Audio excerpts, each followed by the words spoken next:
Right, yeah, can you hear me still? Yeah, absolutely. Yeah, cool. So if you want to just kind of give us a quick introduction, so kind of when you got started with Blender, and then we can just get into it. Appreciate you coming in and teaching today. I will do that. Thanks, obviously, everyone for joining. I mean, I think you guys know I probably only started Blender probably less than a month ago, and I've been away on holiday and stuff since then, and obviously the kids started school, so I've not had too much time on it. So all I would say is this is a beginner course. I'm still a beginner personally, so even if you see me doing something that you think could be done a better way, then just literally jump in and start talking, because I obviously can't see because I'm in Blender, so I can't see the chat in Discord, but I'm still here to learn as well. But what I'm going to do is go through, it's quite a basic thing. It's basically the pilot, which you've seen before, where you put a beast inside another beast's head. But what I'm going to show you, it's some of the things that I wish I knew from like day one, which I probably only picked up like a week or two in. But they make my life so much easier now, like just being able to select certain objects, the way you manipulate stuff, it's just like so much easier now, I know. So as I go through it, I'm going to kind of drop those in as we go. So ultimately we're going to get to a point where, actually let me drop this in the chat first as well. Where's the chat gone? I've got a file with a load of assets in it, so I don't know if anyone's going to follow along, but if you do, where are we? Beast tutorial. Oh, it's quite a big file. So basically it's got one of my beasts in it. So it's a T-pose. So in this tutorial it's just going to be like a T-pose we use, because it doesn't matter because you're just looking at the head anyway. It's also I've already created like the little guy that sits in there. There's a chair, there's a steering wheel, there's a picture and stuff, because obviously you can do that yourself in the future, but for now, for speed, you can just literally use the ones I've got. They're already kind of placed in the right position as well, but we're going to talk about the way I move and place things. So obviously, hopefully give you some tips on that as well, but I've put them as close as they need to be for now, just so it doesn't take too long for everyone to follow. If you are very new, because again, I don't know who's in here and who's like literally day one new and who's been doing it for a while, but hopefully you get something out of it. So if you can download those files, actually I can look at the chat for a sec. If you want to, I don't know, just give me, I'll give you a couple of minutes and you can download those files, unzip it, and you've got a few bits in there.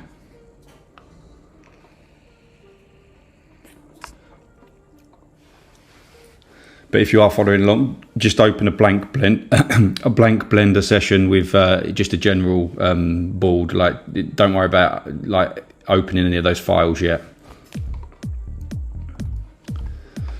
So, right. I'm also trying to use something new, which I think the last guy that I looked at used, but screen keys, so you can kind of hopefully see what I'm clicking on as well occasionally, which may help. Can you still hear me? Yeah. That's great. Yeah, cool. I'm going to get started. I'm just going to assume everyone's got the files and ready to go. I'll go really slow anyway, so you can kind of pick up. But the first thing I'm going to do is obviously delete this cube, which is always there. And to be honest, it's quite annoying. I don't know why they just don't do them with no cube, but there you go. And from the files, we want to, like, the first thing we're going to import is the main T-pose of the main beast, because obviously that's the thing that we're going to be putting stuff inside. So import FBX is the pose, and in your file should look something like this in the zip file.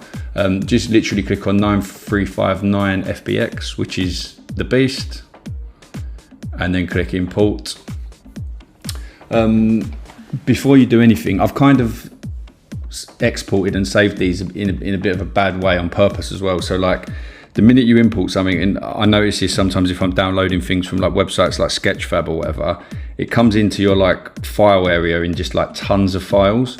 So obviously, when in future, when you've got more things in here, I'm guessing you've all had it before, and I used to get it when I first started. You just have like hundreds of files and stuff down the side, and you never know what you need to select because you can't find it. So what I always do is I right click, the minute I've imported it, I right click on it, I select move to collection, I do a new collection and then I name it. So let's say, for example, Beast, do OK. And now what you'll find is in here, you've got something called Beast. So everything just for this specific item is in there. If you need to select this in future when there's like lots of things on your scene, you can just right click and do select objects and you get it all. So you don't have to try and like click on this and then click on this and click on this and then try and move it and you realize you've missed some bits. So I think we've all probably been there. Yeah, I don't know that there's a quicker way or a better way to do that, but that's the way I kind of do it at the moment. So it instantly just gives me access to that one item, yeah, just by selecting it from the right hand side. So we've got a Beast. We want to put, I mean, the next thing I normally do is if I've got my main object, I will then kind of set the camera up. So from the right hand side, obviously there's a little camera icon. This is essentially the view that your camera is going to show you when you're rendering an image. So if I click on it now, you'll see this. If I click render image, this is basically what it's rendering. So we don't want that. So what we're going to do is set the camera up. So this is we're going to do this as like a square image. So like whatever you want, 2000 by 2000, 3000, whatever. I'm going to do 1000 by 1000 just for this example. So you go to the output area on the right hand side over here, click on output, and then you can see the resolution. This is essentially the like the camera's view, if you want to call it that. So if we do 1000 by 1000, we've now got a square. So all good. If I render image, I get a square. Perfect. But we obviously want to render the side of its head because the image that we're kind of trying to create is the pilot, and we want to look inside his head. So what I used to do, and it was very painful, was I used to be here. I used to like click on the camera, move the camera, try and get it to where I wanted it, and then view again, and then, oh, no, not quite, and so on. You keep going in and out, in and out. One of the previous sessions I watched, one of the guys was talking, and he basically said, if you you're on the camera view, if you press N on your keyboard, N for November, you get this view come up. If you click on view, you get this view come up. And then if you click on whatever this says, I can't read it, but it's like camera to view. What that will now do is the camera will follow wherever you go, essentially. So by panning around, by spinning around, rotating, you can basically line up your Beast perfectly with where you want it on the camera. So we may not get it perfect right now, but we'll get it good enough. So kind of line it up like this, so you can roughly see just its head, because that's essentially what we're going to be working with. And again, I can't see Discord, so if anyone's got questions or telling me to slow down, then just shout out, because yeah, I can't see it.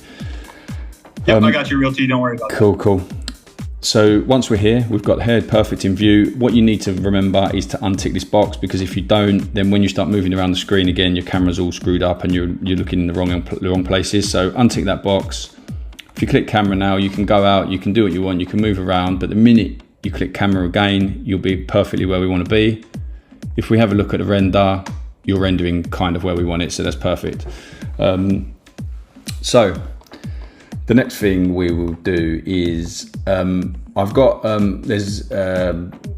think it's actually the same Beast I've used, but I've got him in like the sitting pose to make it a lot easier. So if we import that now, so file, import, FBX, and then this is the one called pilot.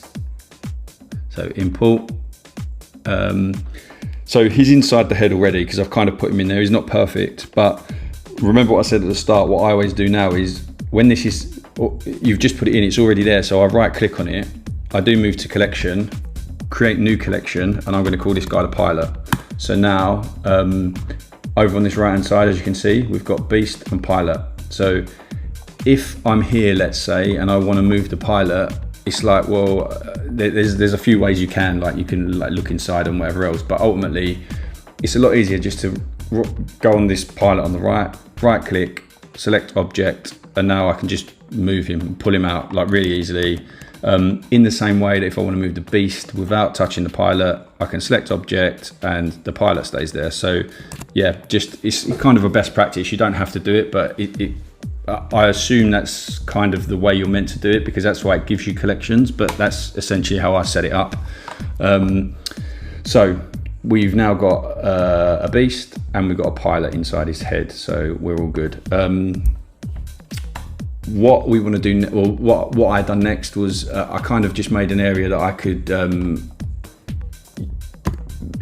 look inside. So ultimately, rather than trying to work and hide in the head and do whatever, the first thing I done was cut a hole out of the head, because then you know what you're working with. You can then also align the camera perfectly and stuff like that. So the next thing we'll do is cut a hole out of the head.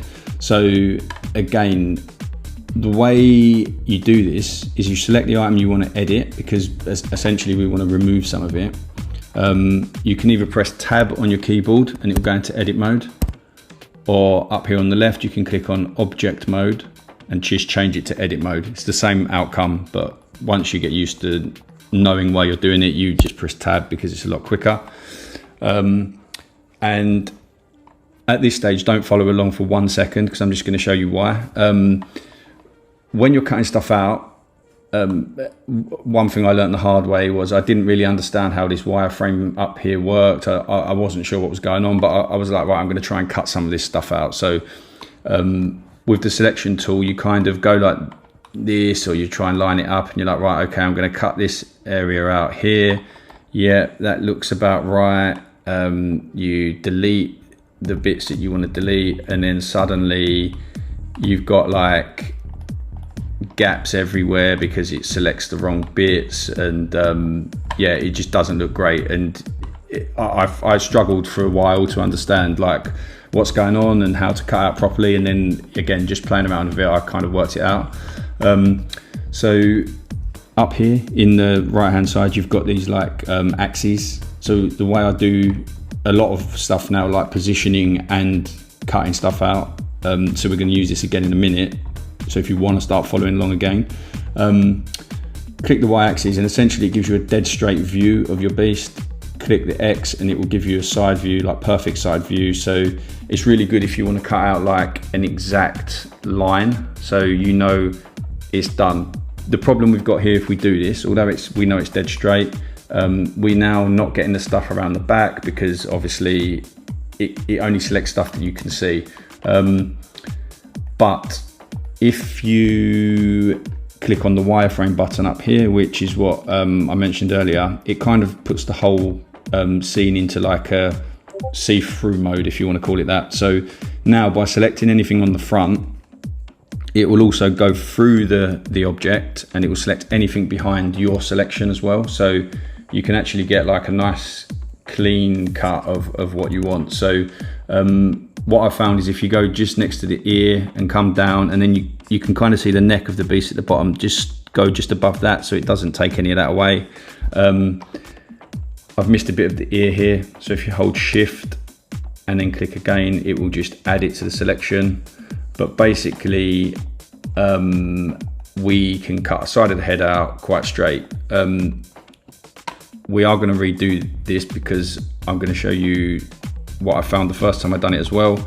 It was very jagged, so when you cut it like that, it's actually quite jagged because it takes away like the vertices or the faces and it leaves it quite jagged. So the way I got around that was I just subdivided the whole object. So what subdivide essentially does is takes all of these little pieces, like the faces or the vertices or all of the points, and it just essentially adds more.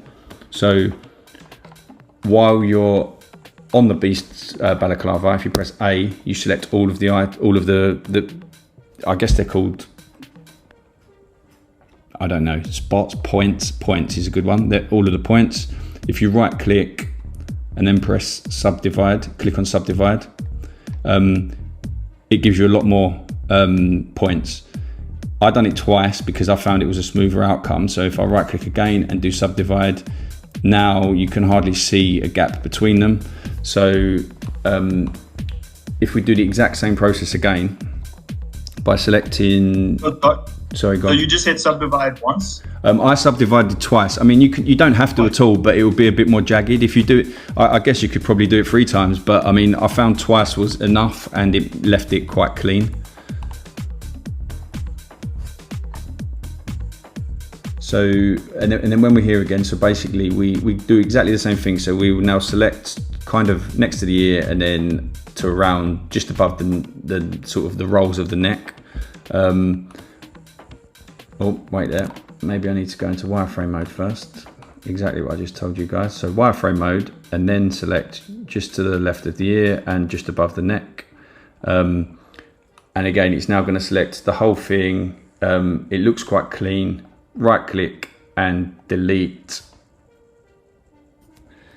Go back to any of the other modes, and you should have a lot cleaner cut. So again, it's still not perfect, and there's probably ways we can do that, but in this session I'm not gonna keep trying to change it and tweak it, and you can go into like sculpt mode and stuff like that. But as you can see, the cut is a lot cleaner than the original cut, which had quite big, like sort of jagged edges. So are we all right here? We've got to this point and we're feeling pretty good.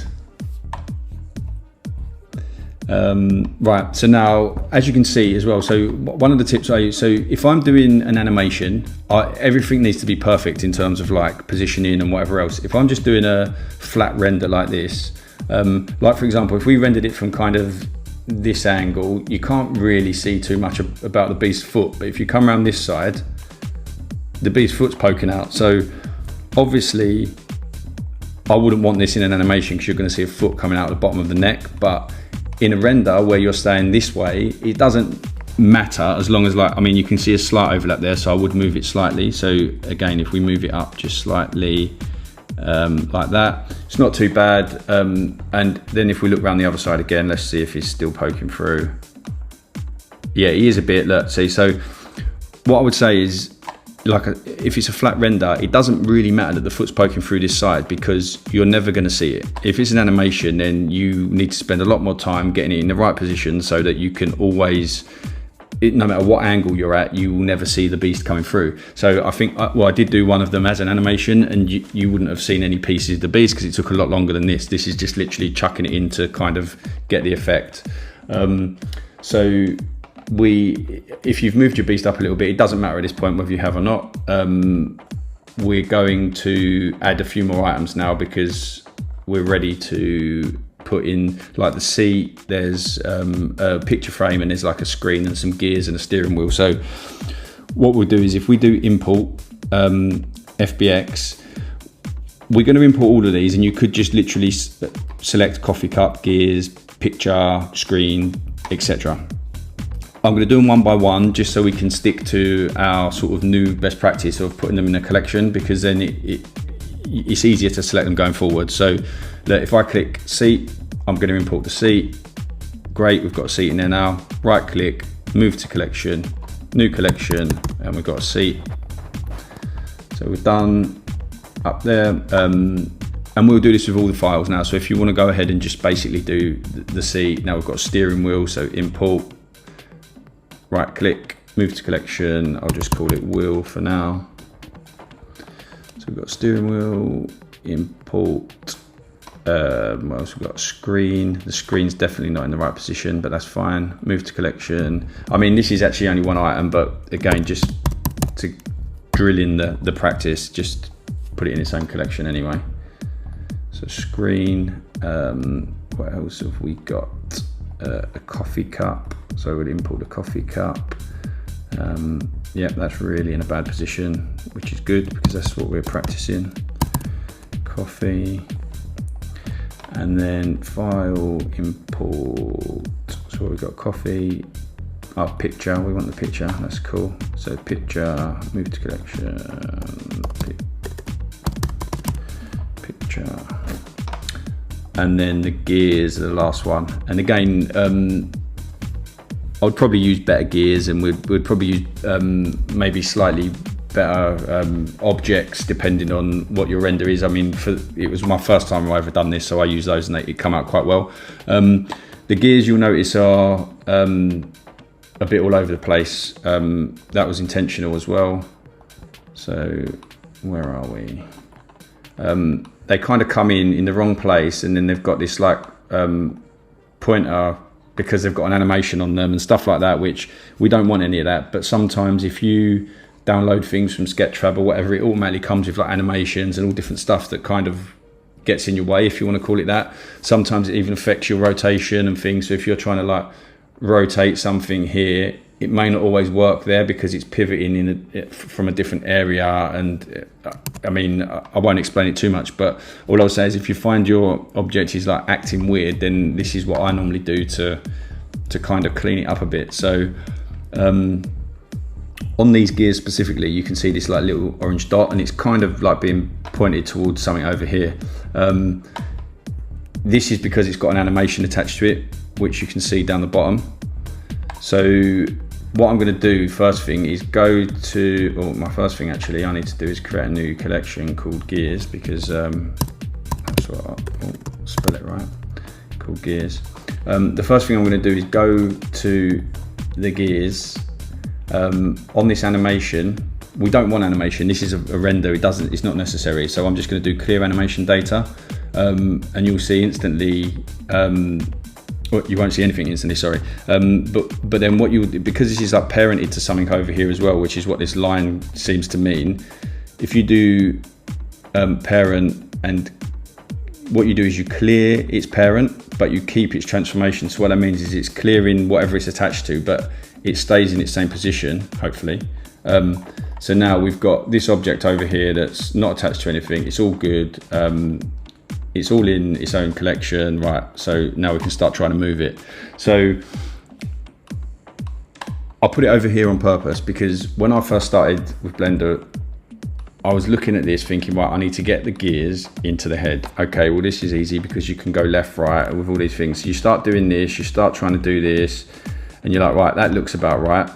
And then when you move around, look, it's not, like they're over there, like they're kind of behind the head. So, and you end up playing around with it for ages. So again, going back to these X, Y coordinates up here, what I tend to do now if I'm moving something, I click on Y, so I get straight into the face. I'll then move the object so it's dead in line with where I want it, or roughly where I want it. So now we know it's dead in line with the head. At this point, you're like, okay, cool. You go to X and you realize it's miles behind, but that's good because now we know it's in line centrally with the face. So now we can move it into there, which means we know it's in line at the front and it's in line at the side. So it's basically where we want it. So now from this point on, we're kind of just going to be, you can kind of tweak this however you want. It's just the gears that are going to be attached to a steering wheel. And essentially all we're doing is playing around with them. So like I would probably make them a little bit smaller by using scale. So on the left, there's a cage called scale cage, which if you use scale on its own, it basically makes things like stretch left or right, up or down, or makes them thicker, like what's the word? Let's call it makes them fatter. If you use cage, it scales everything at the same time. So basically, if you want to make something bigger, it will make it bigger in proportion. If you want to make something smaller, it makes it smaller in proportion. So it's a lot easier to make something smaller and still look in proportion rather than using the other option. So make your gears a little bit smaller, maybe put them in the head, kind of turn them around. Again, they've not got to be perfect, because the whole what I done with this was I kind of made them roughly where I wanted them, and then afterwards I went back to the camera and I tweaked the camera to kind of fit my design, if that makes sense. So we've only put the camera in a rough position so we know, but actually we can tweak that at the end. So yeah, get the gears in a rough position. We're going to do the same with the photo frame, because obviously the photo frame you can see is poking through the beast.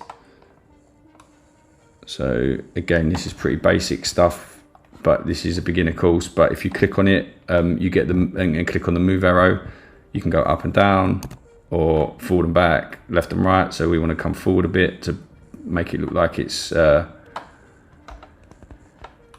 on the inside of the beast, and then the screen, again, we need to move it, so you can make it bigger, smaller, whatever you want, but kind of just make it so it's not interfering with anything else on it with inside the beast's head. So like for me, that's not too bad. We can see in here it's kind of overlapping, but again, this isn't an animation, this is going to be a still image. So if you go to camera, that bit's cut off anyway. So if we rendered it here, you wouldn't see most of the gears and you wouldn't see most of the screen. So actually it's kind of okay. You may want to rotate it slightly.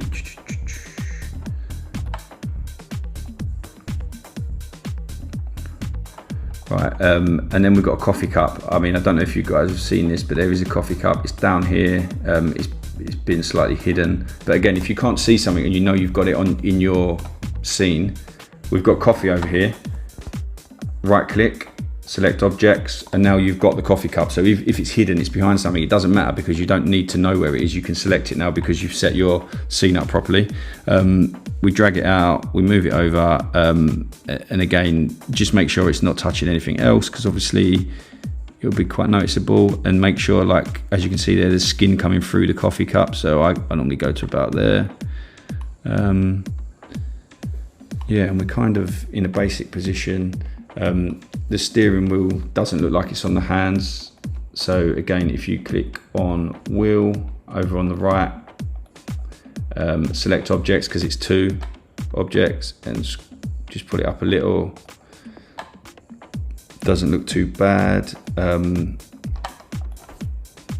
Yeah, we're kind of there with a basic layout. If you go to render, again, I'm going to say this like people have rendered before, which I'm assuming some have, but if not, there's on the right hand side, there's a little camera called render. It looks more like a digital camera than an old school camera. Again, what I found out early on was EV is good if you want to do really quick renders, but not the greatest quality. So it comes out kind of like that. The minute you use cycles, the quality is 10 times greater, but it takes 10 times as long to render as well. So one little trick, I mean, I don't know if I've got a GPU on this computer, so I can change this setting, but if you haven't, it has to stay on CPU. If you change down here in the render settings, max samples from 4096 to like, I mean, you could probably go to like 500 or something like that. Essentially, it's like, how do I explain this? Let's imagine that it was scanning your picture, and it scans your picture once, scans your picture twice, scans your picture 3 times, and it keeps improving the quality of it. Scans it 4 times, 5 times, 6 times. Scanning it, say 500 times is more than enough to get a nice quality. 4096 just takes forever, and I've not noticed a significant difference in between the two. So this is good enough. But if you do a render now, the quality is better, but obviously the lighting's a bit different. We're missing light inside the head. So that's the next thing we're gonna do. I don't know, again, I can't see anything. So is there any questions? Am I going too fast? Am I making no sense? Like, be honest, it's my first time doing this and I need feedback as well. So it's all good. Yeah, man, no questions so far. I think you're going at a good pace for sure. I've been able to keep up a little bit. I don't know who else is following along, but send your in progress shots if anyone else is going through it. Cool. And if not, this is of course recorded with everybody else. Raspy did have a question about the inside view. Is that achieved by setting distance clipping in the camera? This guy. What was the question? So he's asking if you achieve the see-through by setting distance clipping in the camera, but what we did here, Raspy, is he actually just deleted those faces and vertices. So those are actually completely deleted from the file. Yeah, and again, because so what I done with the animation one that you guys I think have seen on Twitter and stuff is I actually didn't delete the side of the head, but I put a camera inside the head. So obviously it wasn't, the camera was moving, it was an animation, so I didn't need to delete the side of the head. But with this, because it's literally a static render, I might need to learn about this clipping thing that he's just mentioned, because it sounds like that could be used instead. But like you said, I've just deleted half of the balaclava because it's not needed for this this piece. But so yeah, I mean, if you just, it's literally edit, as you probably know how to do this. If you're talking about some clipping mask, literally just took some of the balaclava and deleted it, and essentially done that, but on the side.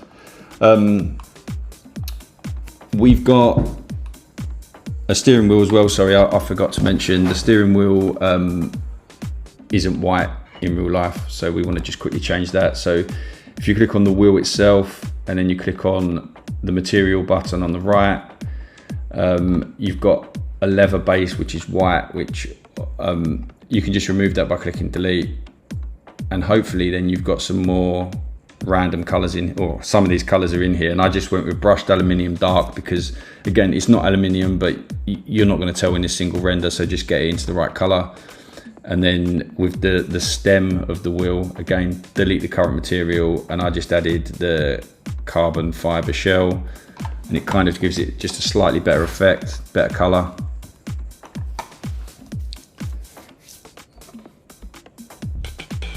And then again, like I said, when we render now, actually, do you know what I'm going to do first? I'm going to do the background first. So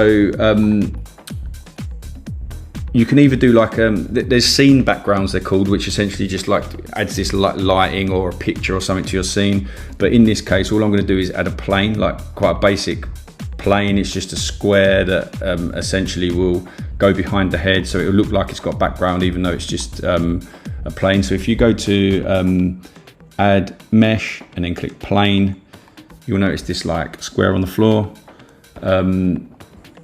What you want to do is get this to a position where where are we? Get this to a position where it's the other side of the head, so we can literally just move along, and we want to rotate it so it's obviously not flat, it's up the other way. So if on the right you click on object, it's like the orange square, and then I think it's to rotate the y-axis 90 degrees, and it will go flat like that. So we're all good there. If you go back to your camera view, you can then see your square, so we can kind of try and move it into position as good as we can. And then from this point we can use the scale again, so you just scale it with this cube button over here and kind of do this. Again, doesn't have to be perfect because it's a render, and like if I was doing this for an animation, obviously you wouldn't just stick a flat plane behind it, because in the animation it would be, you would see it, you would go down the route of doing a different scene and a better scene, so it looked good from all angles. But again, this is perfect from this angle. What I also done on my other one, which just instead of making it just look like a flat color, I did a bit of a gradient to it. So what you can do is on the right hand side, if you click on material again and click new, this is what you get when you click new. Always, it's just the base, like select a color. But if you then click on the little yellow dot next to base color, you get other options of things you can select, like you could have an image as a background or whatever. So I just click gradient texture. This is actually something I learned today, which I'm going to share with you in a minute, which hopefully you find useful. But if we render this now, you'll see it's got a slight gradient to it, so it already looks a bit cooler than just a plain background. But if you want to change the colors of these gradients, this gets slightly more technical, but even though, again, I'm a beginner and maybe some of you guys are, this is something that you will end up having to do at some point to get some kind of effect, because I've not been able to achieve, and I'm not just talking about gradients here, I'm talking about this next, the shading editor that I'm going to get to. But ultimately, there's a couple of ways you can get to it, but the way I always do it is if you hover your mouse up in the right hand side of your screen, you'll see two things. So one is either this, which we know what that means in most apps. It means you can change the size of the window. If you kind of go up a little bit more, it's not obvious, but it turns into a cross.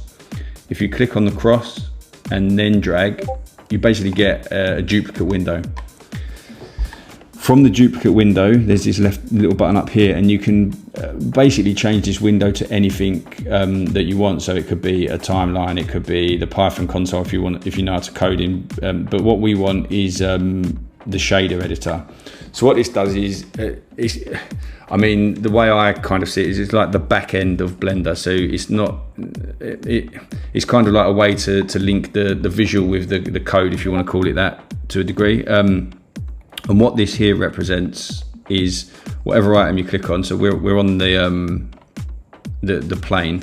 This is representing how that plane is rendered for everyone that can see it. So it's essentially got a gradient, which we know because we've just added a gradient. It's got the principled BSDF, which is the color, which is again what we can see over on the right, which is fine.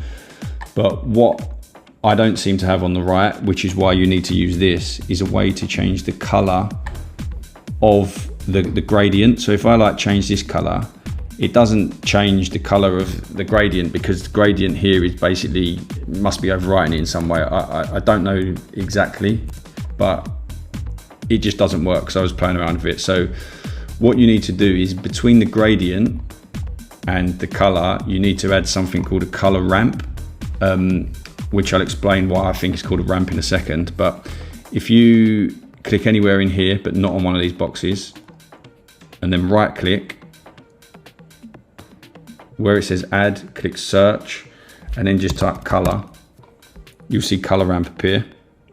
So now you take this color ramp without clicking anything, it's just stuck to your mouse, and kind of put it in the middle, and it will automatically go into the right position. So it will collect the color with the FAC and the color with the base color.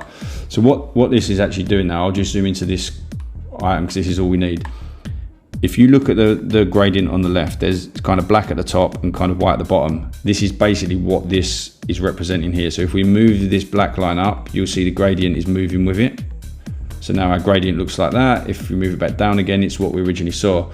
But from here, you can also change the colors. So where the white is, if you click just above the arrow, you can now choose any color. So let's say we want red, and then say this end, we want, let's go up here, we want blue, and you can even add another one. So if you want to add one into the middle and maybe have it yellow, for example, you now actually got some quite cool gradients. If you render this,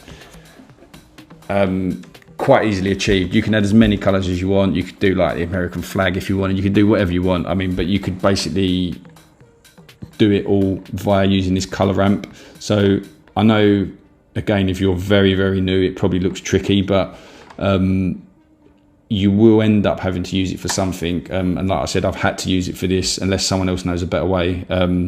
But it seems to work quite well. For now, and just for speed, I'm going to leave my background exactly how it is. When you're done here, again, it's really weird that it doesn't show this, it doesn't make it more obvious, but you kind of like go in between two buttons, but without selecting any of them, right click and click close area, and the area disappears again. Again, if someone knows a better way to get rid of those areas, then let me know.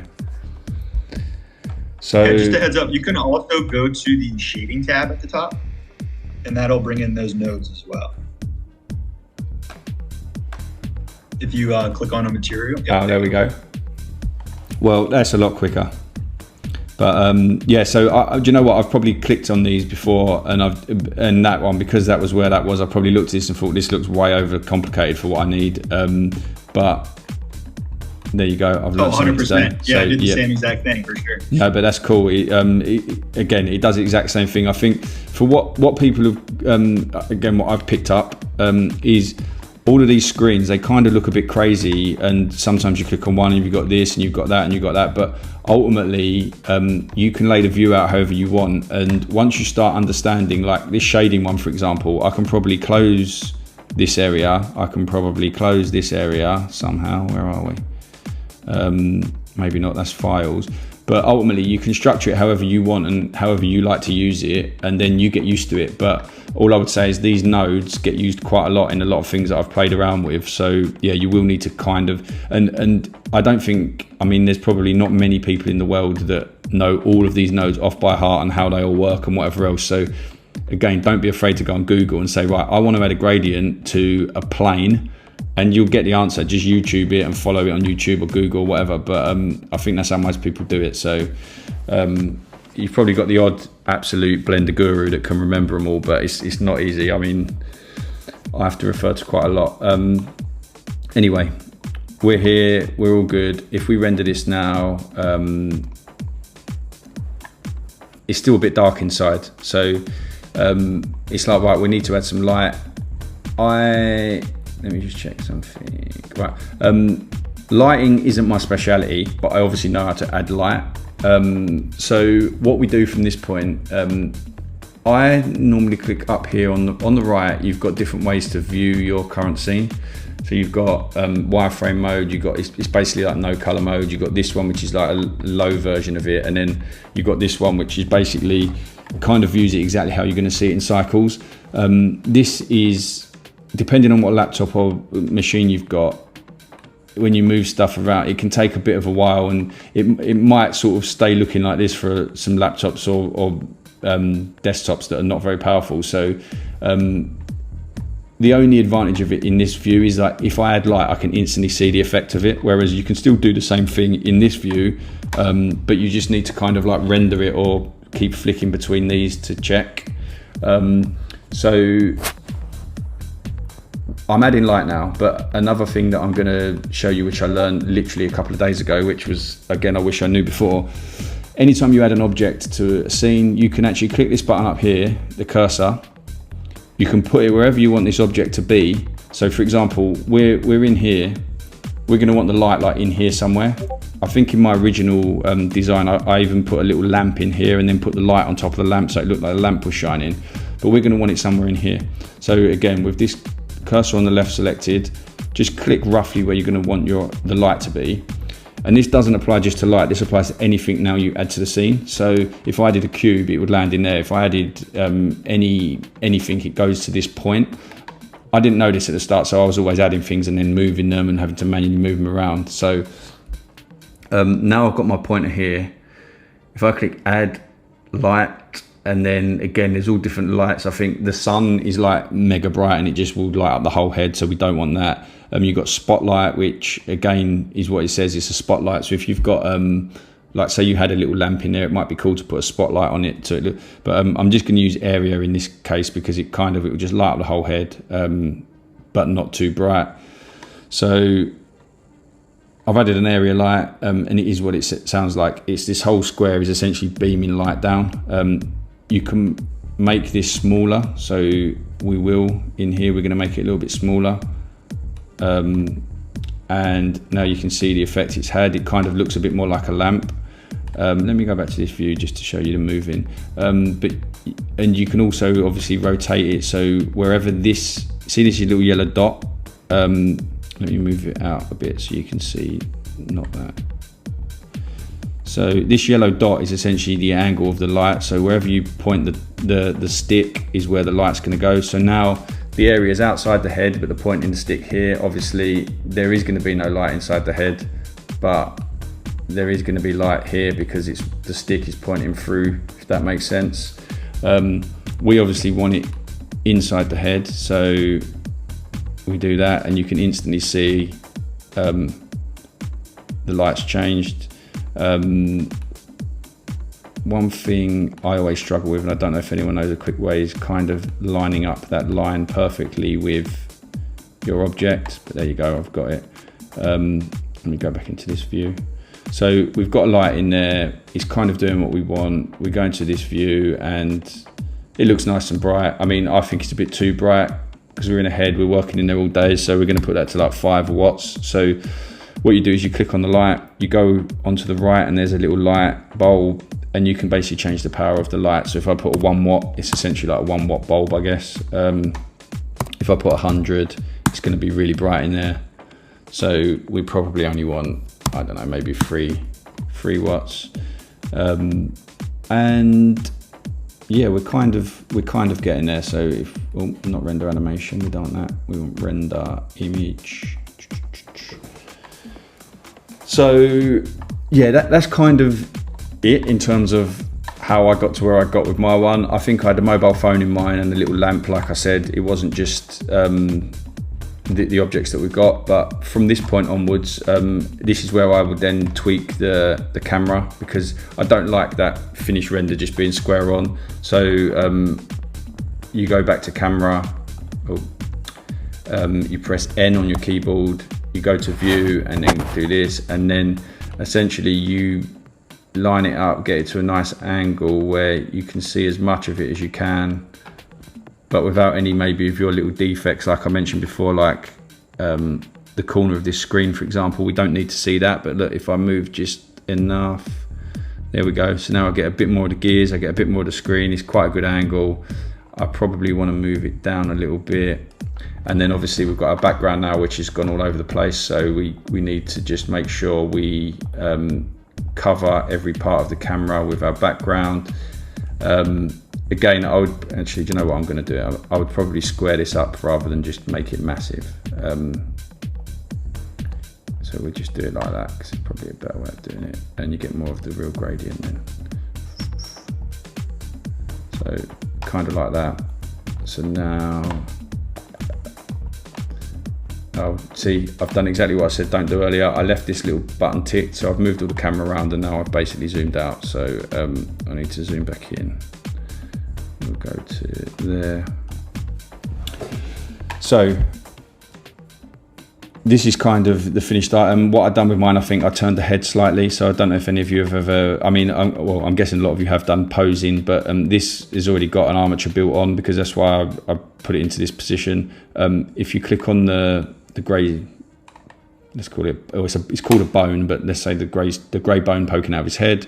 If you click on pose mode, it then allows you to kind of move this stuff around. So within wireframe mode, if you click on the one that's inside the head and then click on rotate, I normally go back to one of the other modes so I can actually see the finished item. But then if you rotate the head a little, it kind of looks like he's looking out at you whilst driving. I mean, you can put this wherever you want. You can make him look up a bit more. You decide how you want it. Could be sleeping. You decide how you want that. Once it's done, because this has got a bit of animation on it and stuff, it's a bit awkward, but I just keyframe this to keep it in this position. So what that means is you go back to object mode, you click on the bone that you've moved, you press I, and then click available, and it essentially just stores that position. Because I think if I play this, yeah, as you can see, this guy actually drives. So if you wanted to do an animation and use this character that I've sent you, he can kind of drive already. So but we're obviously doing it as a still frame.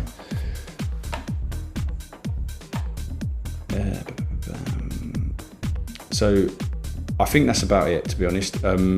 We've got to this point. My background looks absolutely awful. I've just realized that it looks far, but I'm not sure where this hand's coming from. I think it's the reflection of, so actually that's a good point. There's a reflection of a hand obviously on there, but because we're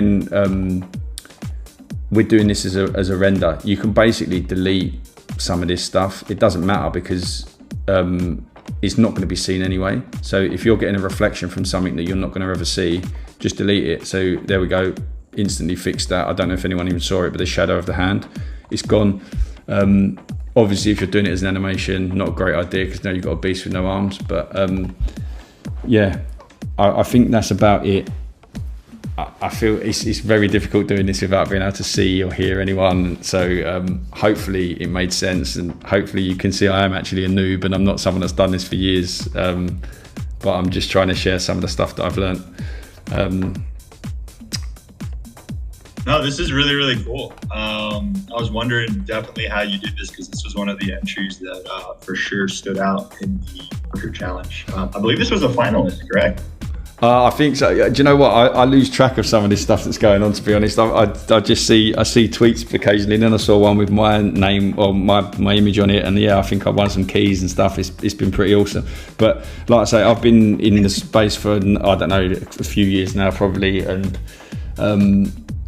everything I've ever been involved in is like 2D stuff. But then, I mean, after joining this and kind of going to a couple of sessions and realising that it's amazing. Like, I think I've got 3 beasts now. I was literally looking a minute ago to probably get another one. Like, I just love this stuff, and I can't believe I'm 41 years old. I can't believe it's taken me this long to actually start playing around with Blender. But Yeah, I love it. One more thing I can show, which again, some of you will probably know, but what I use for the animation is very quick, but it massively helpful, and it saved me a lot of time.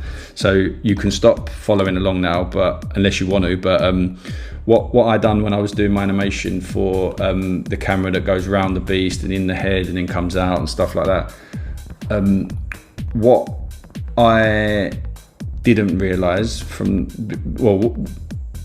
I've not been taught Blender, I've just been playing around with it. So what I've done, I used to do like a camera from here, and then you set a keyframe. So I'd do eye, and do location, and then you set another keyframe for rotation, and then basically you can move over to like, I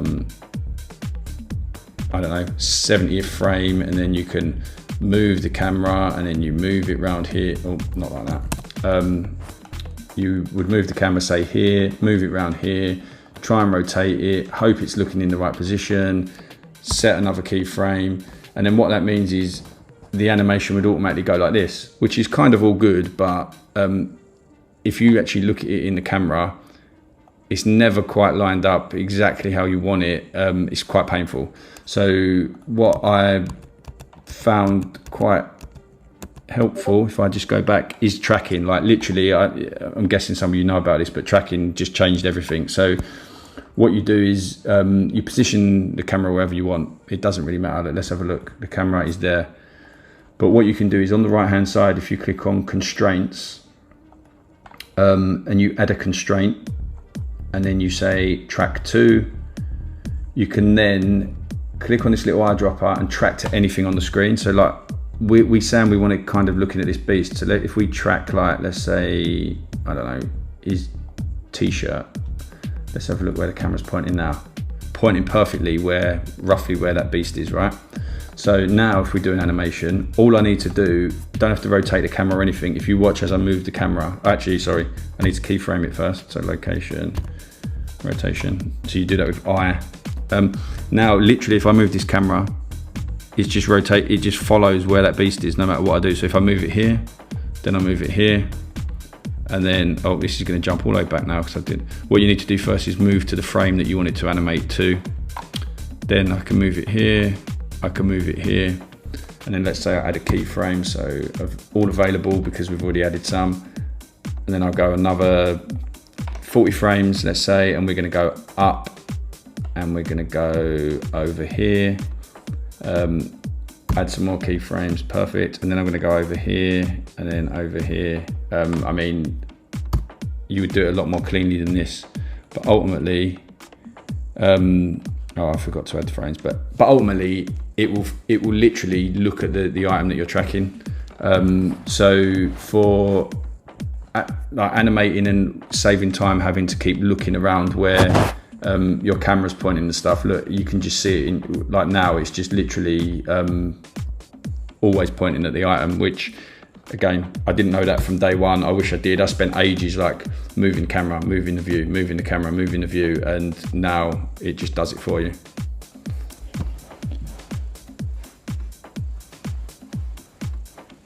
And then obviously, yeah, and obviously with my one, the other one that I'd done, oh, let me stop this. The other one that I'd done, it was a bit trickier because obviously the beast did have his balaclava on. So I was like literally zooming into the beast's head. But what I knew, which was the main thing, was it was always going to be looking, it was always going to be looking at the beast wherever I was. So as long as I used this method where I went like this, I lined it up, as I said earlier, where I used the method of the X and Y coordinates. Let me move over here. So I lined it up kind of like this, and then this method of going around here, and then I went, not like that, kind of like this, and then ultimately I got inside the guy's head. It's not going to work now, I'm trying to show you, I bet. But yeah, this isn't good. Yeah, and this is kind of the view that you saw when I was with the animation. It was kind of like going around inside here because I used that approach. But yeah, I'll stop now because I'm waffling on a bit. But